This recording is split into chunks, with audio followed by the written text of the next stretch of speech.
I really want to again apologise for those technical difficulties. Not sure why that wasn't syncing up as it should, but we're here now. We've still got time to unpack evidence attachments. Let's start from the top, Luke, I suppose. Would you like to introduce to the good folk watching a little bit about your role at Blue Bike, and also did you go? Thanks, Triz. So yeah, I've met some of you before, and hi to everyone else. My name's Luke, and I work in the community sector with Blue Bike Solutions, where I'm a consultant, and I get to go out and support organisations with strategy and roadmaps, and support at home transition planning, and getting through all the details and complexity of getting ready for support at home. And there's a lot of friends in the LinkedIn mates on the chat today, so thanks that crew for coming along. Happy days. You're a man in demand, Luke. Your insight and expertise in this space is so incredibly valuable. So we're so pleased to have you here with us today. For those that haven't met me before, perhaps some of Luke's LinkedIn mates that have joined the chat, my name is Tristram. I am the content specialist at quickclaim, working both in the NDIS as well as support at home programs. So without further ado, because we've had a few delays, let's dive straight into our conversation today, which is all about submitting evidence as attachments. And as we flagged in our dress rehearsal while we're having tech difficulties, there is some good news that we learnt on Friday. I'm going to build some suspense before we get to that good news, just around what your requirements will be as providers, people working in the sector, when it comes to submitting those evidence pieces as attachments. But just very quickly, there are also a few points of housekeeping. If you do have any questions, please feel free to pop them in as a comment. As you watch, I'll be sure to moderate, have a look at those, and ask Luke as we go. If you do have any technical issues, funny that we already have, please feel free to email Ricky at quickclaim.com.au or myself, Tris at quickclaim.com.au. But we will be sharing a recording of this episode of Support at Home Readiness, as well as sending you the slides after the fact, so you can catch up if we do encounter any other issues going forward. We've done our very welcome introductions.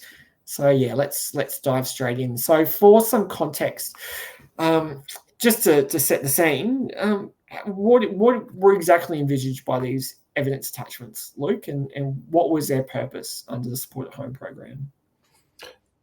We've had as a constant since, and it's already part of the home care package assurance program, is to make sure that organisations have the evidence to support their claims in terms of records kept.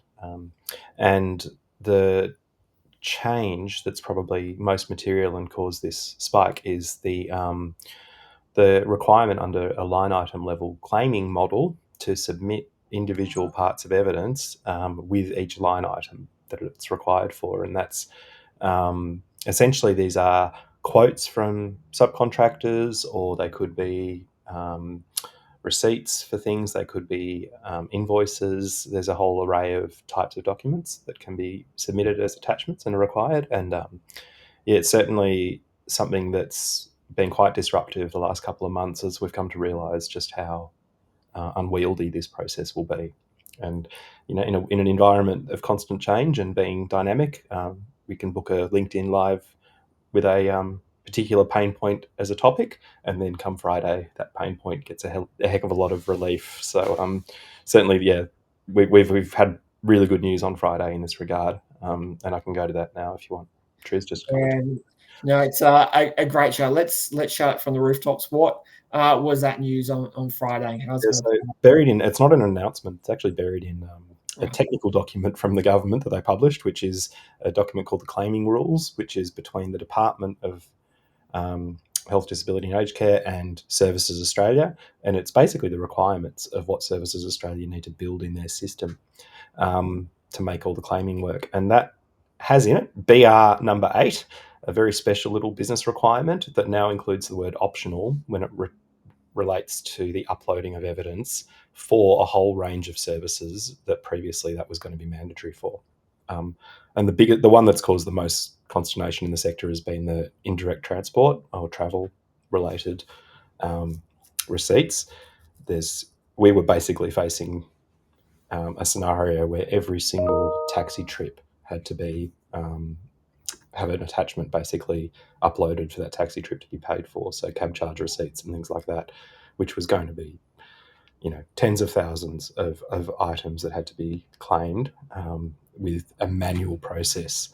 And that manual process is in the Services Australia portal, and it's clicking around inside. We haven't seen it yet firsthand, but it's basically we've seen some screenshots, and it's going to require some clicking around inside their portal for every single line item that needs an attachment. And if that was the tens of thousands of cab charges, it would have been serious multiples of FTE doing nothing but clicking in the attachment button all day long just to keep claims going through. Because I think one of the biggest headline factors here is this is revenue blocking. So these invoices can't go through the Services Australia system until they have the attachment. They won't even be submittable. So because it's revenue blocking, and we will have already potentially paid our suppliers, the impact was going to be very, very high for some of this, but hopefully now can be lower. There are still a whole bunch of categories that we have to attach invoices for, but they're lower volume. They're not in the tens of thousands, hopefully. Yeah, so it's a big shift, and like you mentioned, somewhat buried. It's not really been announced for everyone to be aware that this is a change that's transpired.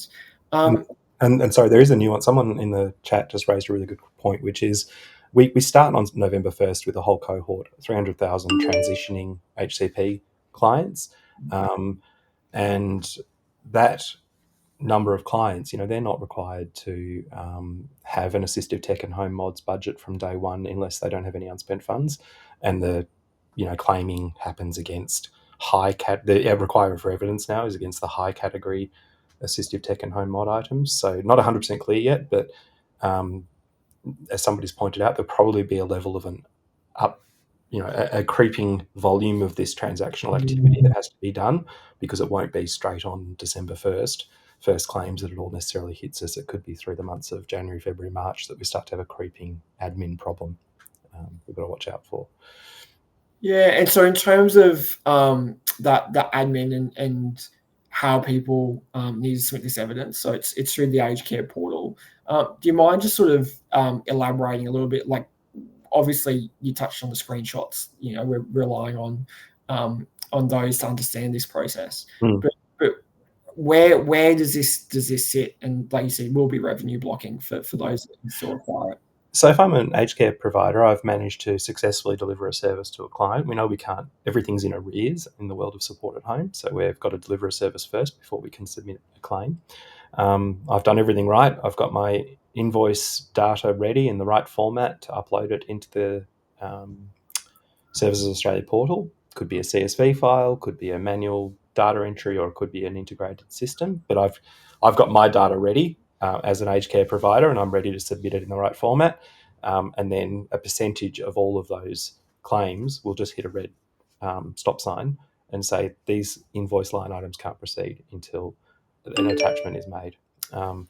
So it's pretty much a showstopper halfway through the business process. We will know in advance what items require attachments. So as organisations, as aged care providers, we have to be on the front foot still around where are we going to centralise and keep these attachments, or are we going to do something like attach every file to the job that it relates to so that they're easy to find for people.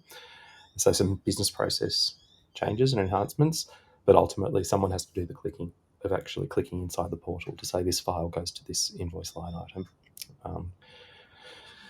So yeah, certainly a complicated setup, and it's a combination of business process and technology solutions. When it comes to the CSV upload process, we can upload CSV till the cows come home, but some of those, it's exactly the same situation. Some of those line items will just hit a dead end because they'll be waiting for an attachment before they can proceed to the next step.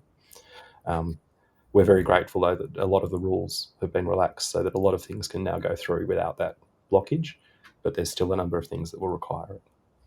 And just to dig into some of those items in a little bit more detail, just to get that clarity. What are the things that it's optional for to be doing evidence attachments? Yeah, cool. You're going to put me on the spot, Triz. That's fine. I love you dearly. I had up the document just before. I did take a screenshot of it. So BR8 has this information in it. And let me just pull it up. The optional components are social support and community engagement. So that's helping people maintain their personal affairs. Nursing care for consumables, nutrition supports, indirect transport, that's the cab charge one, and the home maintenance and repairs service, which is more about just changing light bulbs and fixing, screwing things back in, not the home modifications piece. So that's the sort of optional list, is a whole lot of things that are actually quite high volume and will benefit from us having the option. And I'm not sure how many people will take up the option because it's quite a complicated process and it doesn't help the providers at all. They've got the records, they've got them on file. And probably a bit of a shout out here to, there's some people in the sector and they know who they are, but they've gone out there and really advocated loudly for the sake of trying to prevent an administrative stuff up, that basically we ended up with a rule that was basically not possible for most providers to execute, but it's right down in the weeds and it's not something policymakers and others would be thinking about as a major advocacy piece.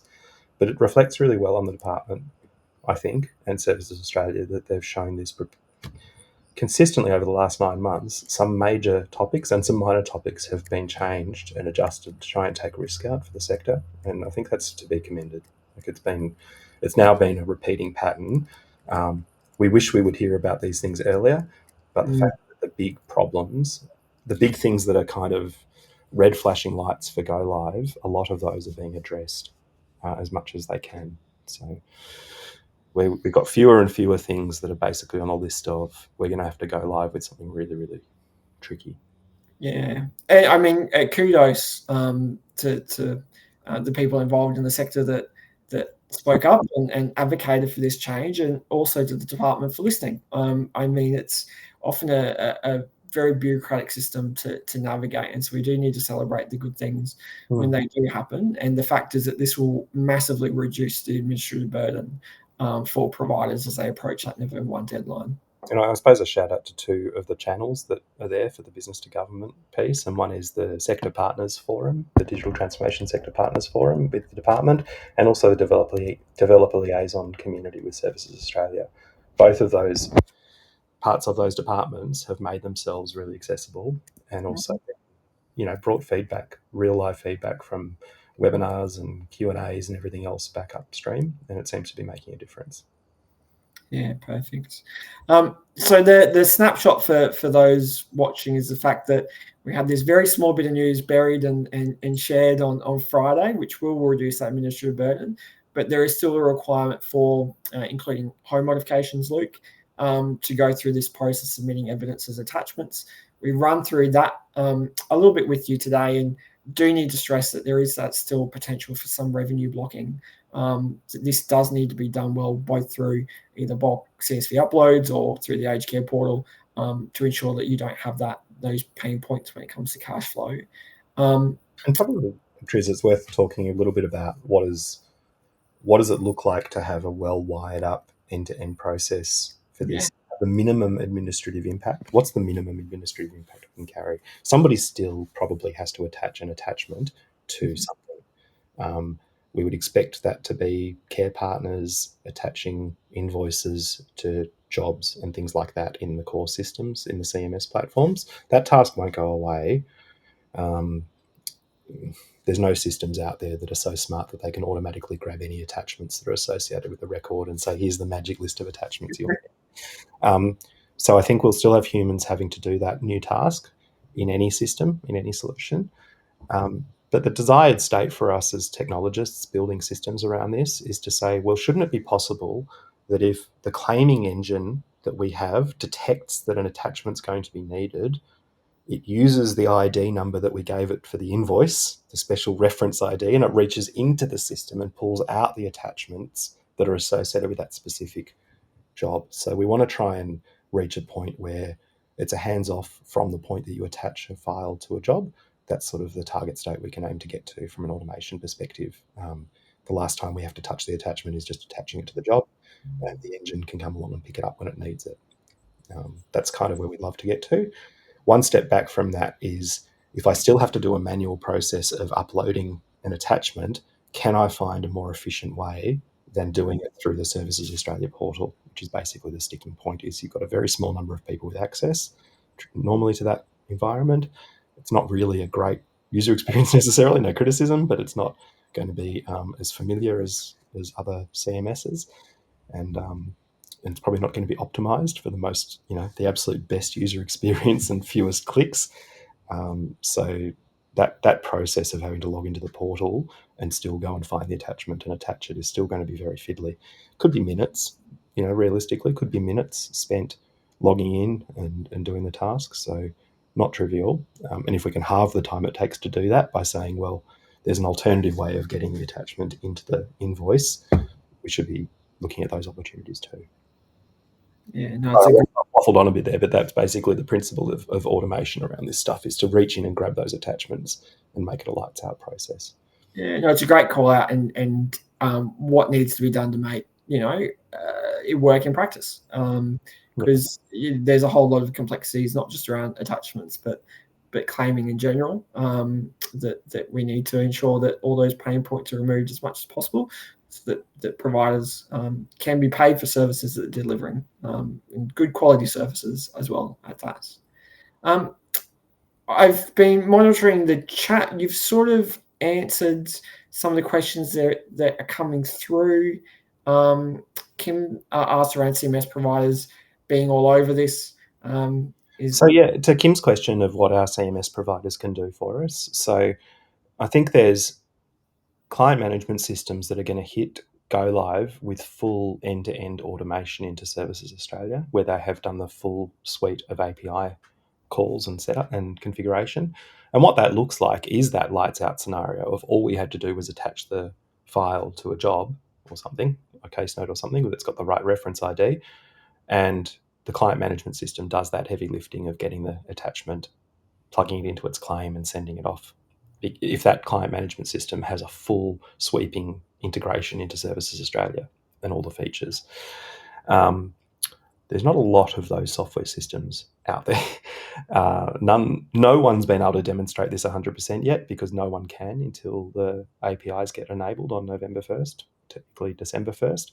Mm-hmm. And therefore, we're all in a mode of, we think we've got this right from a design perspective, but we have to test in production effectively. But the challenge is that the CMS software companies, it's quite a sophisticated workflow to have to set up. And I'm not sure they'll get that right by November 1st. I could imagine a lot of them being like, oh, you'll still have to do some attachments step into the claim process, would be my guess.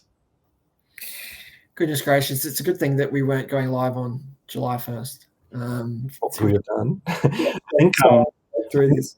I've made some cheeky recommendations to people over the last 9 months of things you could do. And one of those cheeky recommendations was you could put a piece of paper with an A4 PDF that says, please call this phone number to receive a $100 gift voucher, and see if anyone from Services Australia ever actually opens the attachment and calls the number.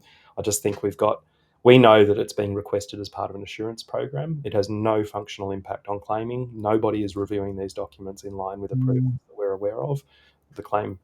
Basically, the claims will be paid on the basis of them passing the validation checks in the system, not because a human reviewed them. So these PDFs were only ever going to be placeholder things that said, if Services Australia want to do an assurance review, they don't have to ask for the documentation. They can basically just go and get the documentation themselves. So it was a convenience for them at the massive inconvenience of the sector, basically. Yeah, no, very well said. And, I still don't think there should be any need for these attachments necessarily, but if you've done your three-way matching and you've confirmed things are ready to pay and ready to claim, and you've got all that audit evidence and due diligence, then you're in really good shape to support any assurance review or anything else. There really shouldn't be a need to do this. Yeah, perfect. On that note, I think that's a great place to finish, unless there are any more questions that people would like to ask of Luke. I'll wait a couple of moments just to see if any more come through. But I will just very quickly share quickclaim's sort of ability to support providers in this space, simplifying that billing process. So having that integration between CRM platforms and then your billing invoicing platforms, so you can do it all in one, and then also manage any of those reconciliations that are necessary. So please do reach out to us if you'd like to have a conversation around how quickclaim can support you with support at home. We've got no further questions coming through. Luke, sorry I interrupted you there. I think quite particularly organisations who don't have surety yet that their CMS provider will automate this flow for them probably need to be seriously thinking about, like, what does that look like? If we don't know for sure that this is going to happen, what business process do we need from a business continuity perspective and potentially extra hands, but also what solutions are out there that can help relieve this problem? Yeah, absolutely. No more further questions coming through, so that might be a wrap. Luke, thank you so much for your time today. Your observations are always so incredibly insightful. And it's, like we said at the outset, important to celebrate these good moments, but also look at how it works in practice, because there will still be somewhat of an administrative burden for some providers with what needs doing to remove those pain points. I would wrap by saying, Triz, that people in the media talk about bad news Fridays and dumps of bad news getting out on Fridays, so that it doesn't get picked up on. In our sector, we live in the world of good news Fridays. We tend to get news about things that are going to be better at about 3 p.m. on a Friday afternoon. So may long happy Fridays continue. I was going to say, let's see what gets maybe not announced, but buried in some policy paper or something this Friday. Hopefully there's more good news. Look, it's been a pleasure. We will be back. Luke and I were doing a series of these over the next couple of months. So we'll keep you up to date via LinkedIn as to when they will land. But feel free to pop in the chat any things that you're particularly curious about that you're needing support to unravel, and Luke and I can dedicate one of these episodes to that particular pain point. So thank you very much. Oh, wait, I've spoken too soon. We've got one more comment come through. I don't know if you saw it, Luke. I did see Charlotte's question. This is a topic, Charlotte, that I think a lot of organisations are wrestling with right now. Easy enough to roll up to a minimum of 15 minutes, harder to make decisions than when something's at 20 minutes. What do you do? Do you go forward and round up to a 30-minute job, or do you hold back and say it's a 15-minute job because you can't say it's a 20-minute job? So just to let you know, Charlotte, I don't have a solution for you necessarily, other than I think the general trend will be to round up, and the general guidance has been to round up that things that fall in the middle of those time blocks. It's just as soon as you pass the previous time step, you pretty much need to be starting rounding up. But I realise that has implications from a perception of overcharging for things that weren't done and other bits and pieces, but the system is 15-minute increments. We don't have a choice. Perfect. Kim has also asked just for a link to some of the resources that we've been discussing. So Luke and I will compile those and we'll put those in the chat afterwards. Certainly want to make those available so that you can show the appropriate people in your teams and make sure everyone's across what's happening. So we'll do that very, very shortly, Kim. Thank you so much, everyone. Been an absolute pleasure. Thank you, Luke. Really appreciate it. We'll be back shortly. Anytime, Drew. Thanks, everyone. See you. Cheers. Bye.